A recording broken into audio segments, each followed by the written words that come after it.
Assalamu alaikum ji, this is your boy Muhammad Umar and you are watching Nobi Reaction 2.0.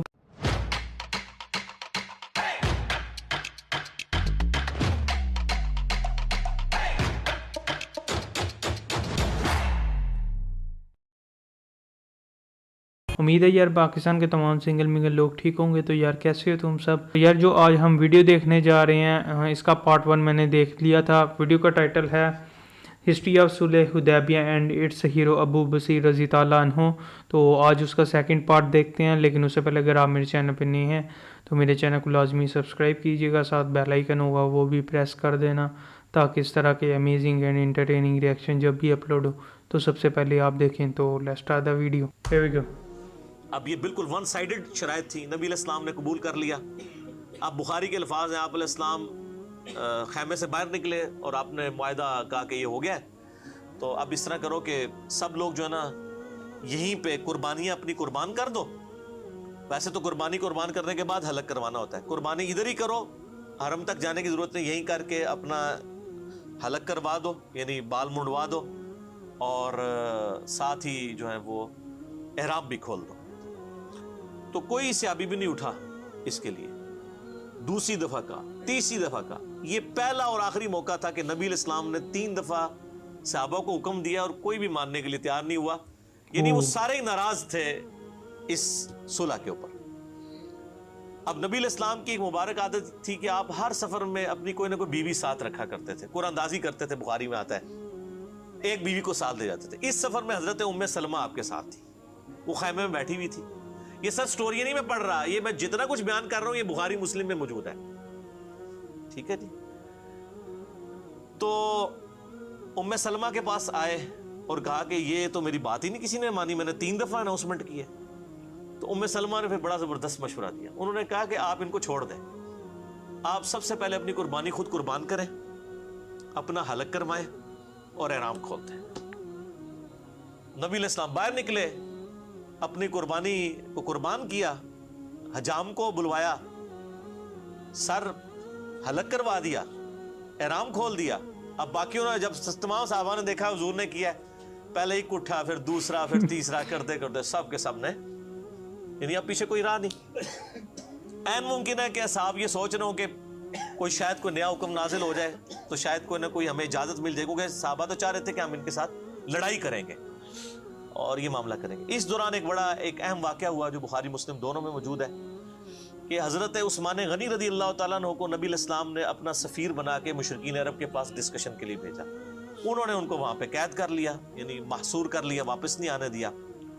ان کو بلکہ offer کی کہ تم عمرہ کر لو، چونکہ وہ حضرت عثمان بھی بنو امیہ سے تھے، ابو سفیان بھی بنو امیہ سے تھا. نبی علیہ السلام نے بڑی سمجھداری کی کہ ان کے خاندان کا ایک بندہ بھیجا. یہ خطرہ تھا کسی اور کو بھیجتے وہ قتل ہی نہ کر دیں، لیکن خاندان والوں کا خیال کرتے تھے کیونکہ قبائلی سسٹم بڑا سٹرانگ تھا نا، وہ سال لوگ کھڑے ہو جاتے تھے امیت میں. تو حضرت عثمان رضی اللہ تعالیٰ عنہ کو انہوں نے قتل تو نہیں کیا، لیکن وہاں پہ معصور کر لیا اور کہا کہ بھی تم کرنا چاہ رہے ہو تو کر لو. انہوں نے کہا میں نبی علیہ السلام کے بغیر عمرہ نہیں کروں گا، عمرے کو میں نے کیا کرنا ہے، نبی علیہ السلام ہی ہمارے ساتھ نہیں ہے. تو لیکن پیچھے یہ خبر مشہور ہوگی مسلمانوں میں کہ حضرت عثمان کو شہید کر دیا گیا. اب چونکہ علم غیب والا تو معاملہ بعد میں شروع ہوا ہے، اس زمانے میں تو کوئی نہیں ہوتا تھا. نبی علیہ السلام تک بھی خبر پہنچی، اللہ نے چونکہ وحی سے نہیں بتایا، آپ حضور کو بھی یہ بات نہیں پتا تھی. آپ نے ایک درخت کے نیچے صحابہ کرام کو جمع کیا اور موت کے اوپر بیعت لی پہلی دفعہ کہ مر جائیں گے یہاں سے نہیں جائیں گے جب تک کہ عثمان کے قتل کا بدلہ نہ لیں. بل قتلوه، قتلوا عثمان قاتلهم الله. ويحك ما قلت.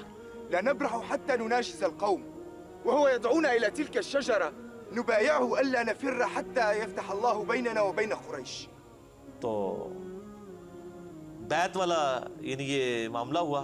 خیر اللہ کا کرنا ہوا. حضرت عثمان غنی پھر اس دوران ان کو جب پتہ چلا وہ ڈر گئے، انہوں نے حضرت عثمان کو واپس بھیج دیا. لیکن یہ اصحاب شجرہ کے بارے میں صحیح مسلم میں حدیث ہے کہ جن لوگوں نے اس درخت کے نیچے نبی علیہ السلام کی بیعت کی ہے ان کو آگ نہیں چھوئے گی. اور قرآن پاک میں بھی اللہ تعالیٰ نے اسپیسیفکلی یہ جو اس میں آیات نازل ہوئی ہیں نا، رضی اللہ عنہم ورضوا عنہ اور محمد رسول اللہ والذین معہ اشداء علی الکفار، یہ اسپیسیفکلی صلح حدیبیہ کے صاحب کے بارے میں جو واقعی جانثار تھے. ہم بعد میں اجتہاداً سب پہ لگا لیتے ہیں، لیکن اسپیسیفکلی یہ آیات ان لوگوں کے لیے نازل ہوئی. اوکے. تو حضرت عثمان غنی رضی اللہ تعالیٰ عنہ کی طرف سے نبی علیہ السلام نے اپنا ہاتھ بلند کیا. آپ نے فرمایا یہ میرا ہاتھ ہے اور یہ عثمان کا ہاتھ ہے, میں اس کی بھی بیعت یعنی لیتا ہوں. اور قرآن میں اس بیعت کو یعنی ایسی بیعت کہا گیا کہ اللہ تعالیٰ نے فرمایا کہ یہ بیعت جب کی جا رہی تھی تو تمہارے ہاتھوں پر اللہ کا ہاتھ تھا, یعنی نبی علیہ السلام آن دا بہاف آف گاڈ بیعت لے رہے تھے. جو سورہ توبہ میں آتا ہے اللہ تعالیٰ نے مومنین کی جانیں جو ہیں وہ اور ان کی مال جنت کے بدلے میں خرید لی ہیں, تو مومن اس بیعت کے اوپر خوشیاں منائے. بیعت کہتے ہیں بے, اردو میں لفظ استعمال ہوتا ہے نا با یا عین, بیچنے کو. تو مومنین نے اپنے آپ کو بیچ دیا اللہ کے سامنے, اپنے مال کو اور اپنی جان کو جنت کے عوض. تو یہ جو پیری مریدی والی بیعت ہے نا, یہ آپ جا کے لوگوں کے سامنے اپنے آپ کو بیچ دیتے ہیں, پھر واقعی وہ تو خرید ہی لیندے نے. جو کچھ کر دیں نا تواڈے نال کرتے صحیح نے ویسے, تو بیعت کریں اللہ اور اس کے رسول کی عز و جل و صلی اللہ علیہ وآلہ وسلم. تو حضرت عثمان یعنی اس دن معزز تھے, اللہ تعالیٰ نے یعنی ان کو یہ مرتبہ دیا. اچھا معاہدہ لکھا گیا تو اب سہیل ابن عمر کا بیٹا تھا ابو جندل, وہ مسلمان ہو چکا ہوا تھا. جو معاہدہ لکھنے ہے اس کا بیٹا مسلمان, اسی دوران وہ وہاں پہ آ گیا. يا معشر المسلمين يا معشر المسلمين إني جئتكم فارا إلى الله ورسوله. بیڑیوں میں جکڑے ہوئے تھے, وہ بھاگ کے آ گئے. تو ابو جندل کی حالت دیکھی مسلمانوں کو ترس آ گیا. يا معشر المسلمين أقيلوني واعصموني, قد مضت القضية بيني وبينكم قبل أن يأتي هذا. يا معشر المسلمين أو ردوا إلى المشركين يفتنونني عن ديني. تو سہیل ابن عمر سے نبی علیہ السلام نے کہا کہ ابو جندل کو تو میرے پاس رہنے دو. اس نے کہا نہیں جی معاہدہ لکھا جا چکا ہے, آپ نے بڑی کوشش کی, فرمایا کو فدیہ لے لو, کچھ کر لو, اس کو نہ لے کے جاؤ. کیونکہ ابو جندل بھی چیخ رہے تھے کہ مجھے بڑا میرے ساتھ ظلم ہوتا ہے, زیادتی ہوتی ہے. الٹیمیٹلی جب سہیل نہیں مانا جا رہا, وہ باپ بھی تھا, تو نبی علیہ السلام نے پھر کہا کہ ٹھیک ہے ابو جندل صبر کرو, اللہ تعالیٰ کوئی نہ کوئی تمہارے لیے راستہ نکالے گا. چونکہ اب معاہدہ ہم لکھ چکے ہیں کہ کوئی مسلمانوں میں سے, یہ ایک ہی بندہ تھا جو آیا تھا, ٹھیک ہے نا, جو واپس کرنا پڑ گیا اسی موقع کے اوپر. اب سہیل ابن عمر واپس لے گیا اور بڑا خوش ہوا, کہتا دیکھنا پھر اسی کیسی شرط میں رکھی کہ نہ میں سیاਣਾ وا, یہی نہیں پتا یہی شرط گاٹے فٹ ہونی سی, یہی گلے فٹ ہونی تھی یہی شرط. تو اس وقت پھر ابو جندل نے سہیل ابن عمر سے کہا کہ تو کیا سمجھتا ہے کہ اس شرط سے تمہیں فائدہ ہوگا؟ بتاؤ آج تک جتنے مسلمان ہوئے ہیں کبھی مدینے سے مکے کو واپس آیا حضور کو چھوڑ کے؟ کوئی ایک بھی مرتد ہوا ہے؟ اسے کہا نہیں. تو ان کا تو اس سے حضور کو کیا فرق پڑے گا, ادھر سے تو کوئی نہیں آنا. اگر تم کہتے ہو کہ یہاں سے لوگ وہاں جانا چھوڑ دیں گے تو کیا وہ اسلام قبول کرنا چھوڑ دیں گے؟ أو حقا تظن أنك أخذت لقريش أكثر مما أعطيت لرسول الله؟ ألم تسمع ما قلت؟ قل لي كم رجلا من المسلمين ارتد عن دينه منذ بعث رسول الله، وكم رجلا من قريش خرج منكم إلى الإسلام منذ ذلك الحين. أنتم تخشون تحول الناس عنكم، فلذلك هذا الشرط. أما رسول الله فلا يخشى من أصحابه ما تخشون من أصحابكم، ولذلك رضي به. وہ یہاں پر ہی رہیں گے لیکن اسلام تو قبول کر لیں گے. تو نبی علیہ السلام تو ون ون سچویشن میں, اور وہی ہوا. وہ صحیح بخاری میں آتا ہے, ایک اور صحابی تھے ابو بصیر رضی اللہ تعالیٰ,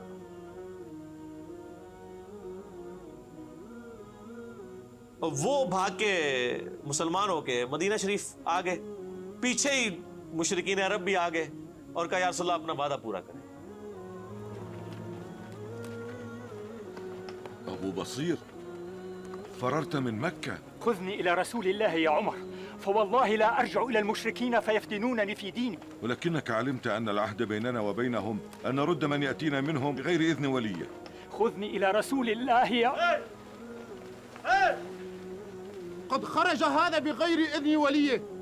العهد العهد والميثاق الميثاق.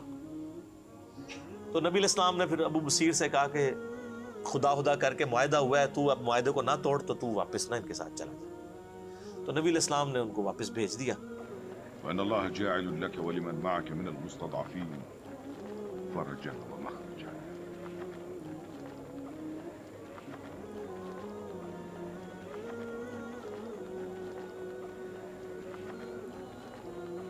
اب راستے میں کیا ہوا کہ وہ دو بندے تھے, یہ اکیلا تھا, اور ان بندوں میں سے صحیح بخاری میں آتا ہے ایک بندے کے پاس بڑی خوبصورت سی تلوار تھی. تو وہ تلوار کی اپنی تعریف کر رہا تھا کہ دیکھو یہ کتنی خوبصورت تلوار ہے، اس کا دستہ کتنا پیارا ہے، اور یہ جس کو عورتوں کو بھی عادت ہوتی ہے نا اپنی چیزوں کی تعریف کرنے کی. تو وہ ابو بصیر نے نا اس کی کمزوری سمجھ لی. تو اب وہ گپ شپ شروع ہوگی، ظاہر واپس جا رہے تھے، فرینڈلی موڈ تھا. انہوں نے کہا یہ تلوار ذرا مجھے دکھاؤ نا، میں بھی اسے دیکھوں. وہ تلوار پکڑی، اس کو قتل کیا گھوڑا لے کے. تو نبی علیہ السلام کے پاس آ گئے. نبی علیہ السلام نے فرمایا کہ میں تو اپنے وعدے کا پابند ہوں، تو تم ادھر سے چلے جاؤ. اس نے کہا یا رسول اللہ علیہ وسلم، آپ جس چیز کے پابند تھے وہ آپ نے کر دیا، ٹھیک ہے میں مدینے میں نہیں رہتا، لیکن میں اب اس چیز کا بھی پابند کوئی نہیں کہ میں مکے میں واپس جاؤں، کیونکہ آپ نے تو مجھے واپس کر دیا تھا، یہ تو میں آیا ہوں نا واپس، تو مجھے آپ اجازت دیں. آپ فرمایا تم بس مدینے میں نہیں، جدھر مرضی جا کے رہو، اللہ تعالیٰ کوئی نہ کوئی راہ تمہارے لیے نکال دے.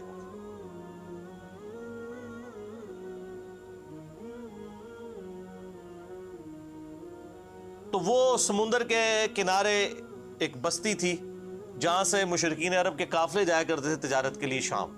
وہاں انہوں نے پڑاؤ ڈال لیا اکیلے بندے نے. اور منزل انہوں نے عمر سیریز میں فلمایا ہے.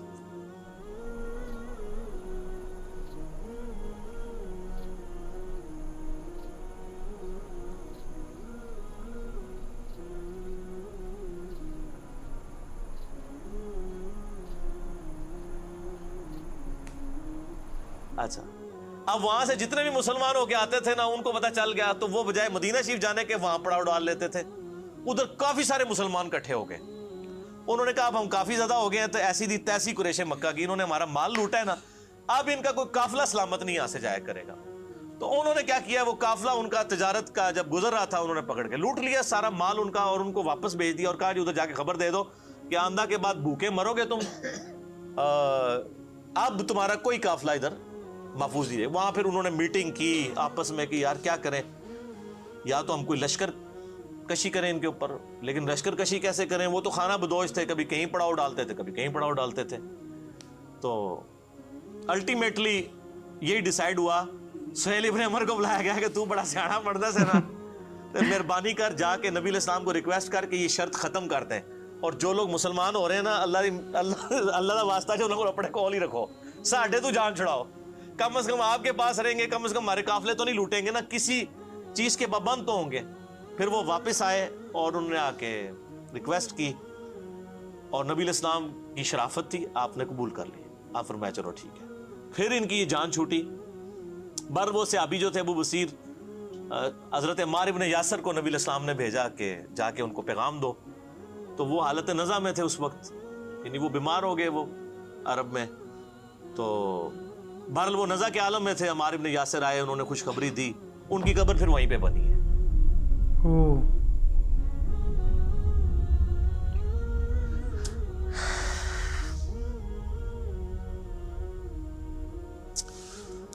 ان لوگوں کے نام بھی آج لوگوں کو نہیں پتا. صحیح بات ہے. جن لوگوں نے اسلام کے لیے شروع میں کیا قربانیاں کی ہیں. ابو بصیر رضی اللہ تعالیٰ عنہ. دروشی پڑھیں. اللہم صلی علی محمد صلی اللہ.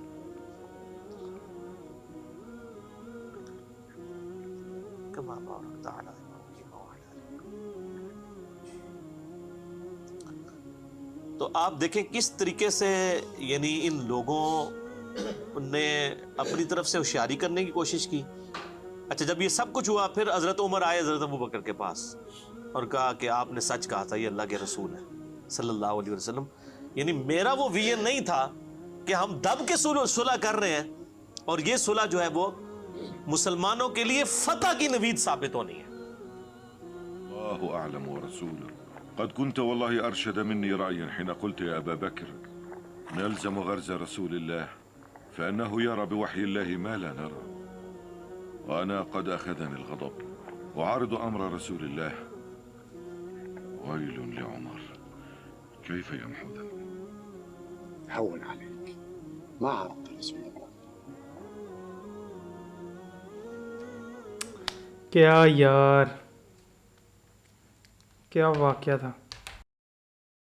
یار اگر اس ویڈیو کے ریویو کی بات کریں تو اس ویڈیو میں بتایا گیا ہوا ہے کہ صلح حدیبیہ کے کیا امپورٹنس تھی مسلمانوں کے لیے. جب یہ صلح ہوئی تو مسلمانوں کو as a nation as a power کے طور پر تسلیم کر لیا مشرک عرب نے. تو یار جو مشرک عرب نے جو شرائط رکھی تھی وہ بظاہر تو مسلمانوں کے خلاف تھی. تو یار آپ نے سنا ہوگا God is the best planner. تو یہ اپنے حساب سے مشرک عرب چالے چل رہے تھے کہ ہم جیت جائیں گے، لیکن اللہ نے اپنی حکمت عملی مسلمانوں کو دکھائی. تو یار انجینئر محمد علی مرزا نے صحیح کہا ہے کہ ان صحابہ کے لوگوں کو نام بھی نہیں پتہ، اور جو جنگ بدر میں شہید ہوئے تھے 13 صحابہ، ان کے نام بھی نہیں کسی کو پتہ، لیکن انہوں نے اسلام کے لیے بہت زیادہ کنٹریبیوٹ کیا ہے. لیکن آج کل کے ہم دیکھتے ہیں کہ یہاں پیری مریدی اتنی زیادہ بڑھ گئی ہوئی ہے، اور میں تو کافی زیادہ حیران ہوا تھا کہ اسلام آباد میں بھی اس طرح کا ایک ہے جس میں شرم گاہیں بنائی ہوئی ہے اور لوگ وہاں چڑھاوا چاہتے ہیں. یہ مطلب یہ اسلام ہے؟ یہ کون سا اسلام ہے؟ مجھے ابھی تک نہیں، اور یہ اسلام میں ہو رہا ہے. یہ حیرانگی والی بات ہے. مسلمانوں کے لیے یہ فکر کی بات ہے کہ اسلام میں اس طرح کی بدعتیں آ گئی ہیں، اور لوگ اللہ سے نہیں مانگتے، جا کے دوسرے جو بندہ مٹی سے بنا اس سے مانگتے ہوتے ہیں، بڑی شرک کرتے ہیں. میں نے ایک دفعہ انٹرویو دیکھا تھا جس میں وہ بتا رہے تھے کہ کچھ لوگ یہاں آ کے قبروں کو سجدہ کرتے ہیں. جنت البقیع میں آ کے حضرت فاطمہ رضی اللہ عنہ کی قبر کو سجدہ کر لیا، حضرت عثمان غنی کی رضی اللہ عنہ کی قبر کو سجدہ کر لیا. اس طرح آ کے سجدے کرتے ہیں.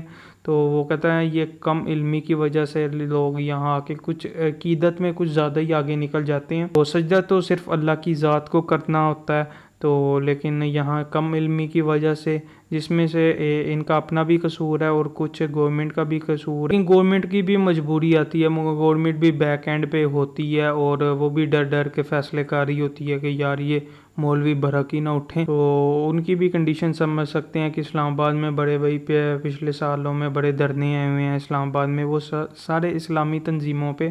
تو جنرل حمید گل نے کہا تھا ان کی منزل اسلام نہیں، ان کی منزل اسلام آباد ہے. یہ اسلام کا نام یوز کر کے اسلام آباد میں قابض ہونا چاہتے ہیں.